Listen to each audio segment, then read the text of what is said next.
যে আল্লাহওয়ালা হতে গেলে মা বাপের খেদমত লাগে।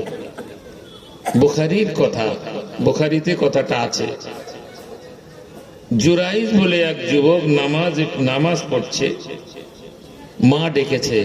জুরাইজ বলছে আমি নামাজ ছেড়ে দেবো না মায়ের কথা বলবো, মায়ের ডাকে সাড়া দেব। তো নামাজটাই পড়েলেই, যেহেতু নামাজ শুরু করেছি তো।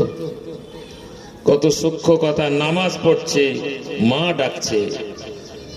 একবার দুবার তিনবার যখন আওয়াজে সাড়া নাই, মা ফট করে বলে ফেলেছে, কোন বেশ্যার সঙ্গে তোর সম্পর্ক না হলে মরণ হবে না। মায়ের কথা দরবারে কবুল হয় না, হয় না?